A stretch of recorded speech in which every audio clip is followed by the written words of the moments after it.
Most of us learn what we know about money from our parents. But what if you had two dads? And what if they gave you completely opposite advice?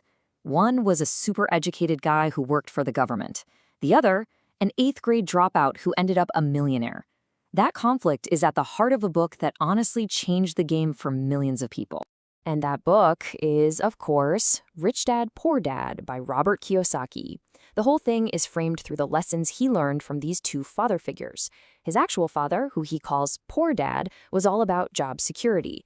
And then there was his best friend's father, Rich Dad, who was all about financial freedom.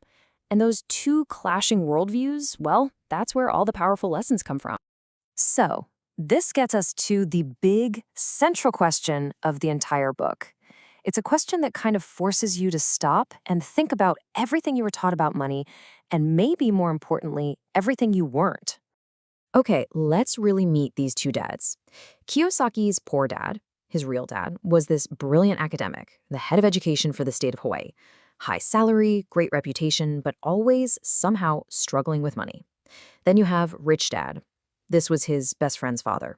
The guy never even finished 8th grade, but he went on to build a huge business empire. Two totally different paths. And their advice? Man, it couldn't have been more different. Poor Dad had that mantra we've all heard a million times. Study hard so you can find a good company to work for.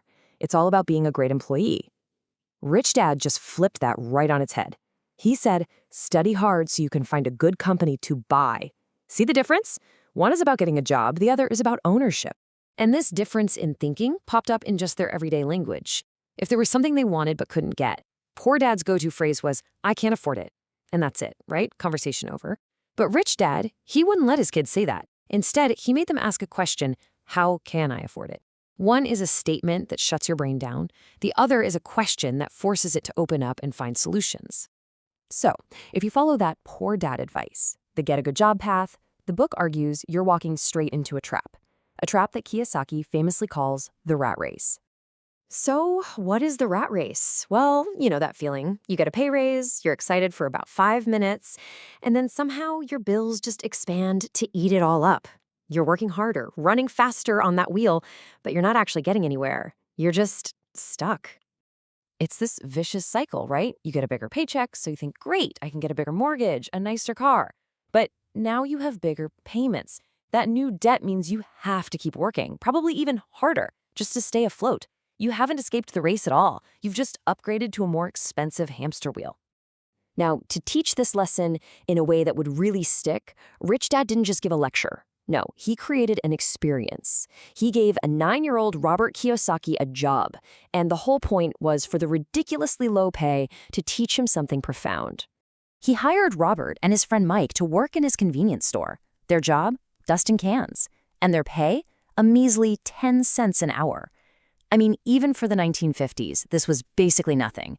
The job was boring, and the pay felt like a total slap in the face. So for 3 straight weeks, they'd spend hours every Saturday dusting these cans, and at the end of it, they'd get 30 cents, barely enough to buy a comic book. That initial excitement they had about learning to be rich, yeah, that faded really fast and just turned into feeling used and ripped off. Finally, after a month of this, little Robert just couldn't take it anymore. He marched right into Rich Dad's office, ready to quit, and just let him have it. Called him a greedy crook, said he wasn't teaching him a thing, just exploiting him. He was furious. But here's the kicker. Rich Dad didn't get mad. He just smiled, and his response was absolutely stunning. He told Robert that those exact feelings, being underpaid, unappreciated, angry at your boss, that's how most employees feel their entire lives. The real lesson was just starting. Rich Dad explained that life doesn't teach you with words. It teaches you by pushing you around. That 10-cent job, that was a push. He said most people, when life pushes them, they just get mad and push back at their boss or their family. They never stop to realize that life itself is trying to teach them something important. You see, their real lesson had nothing to do with dusting cans for 10 cents an hour. It was all about seeing the entire relationship between work and money in a completely different way. It was about one single, crucial shift in mindset that separates a life of struggle from a life of freedom. This right here, this is the poor dad's world. This is the path most of us are taught to follow. You trade your time, your energy, your life directly for a paycheck. And then there's the rich dad's world. And in this world, the goal isn't just a bigger paycheck. The goal is to get your money to work hard for you. You do that by buying things, assets, that generate more money all on their own.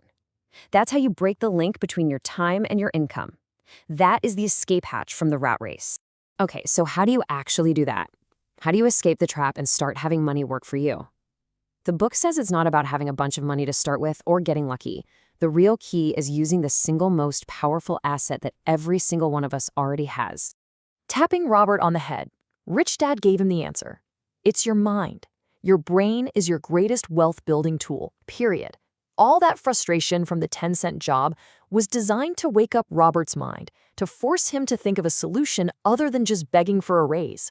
Financial education isn't about memorizing facts. It's about training your mind to see opportunities that everyone else misses.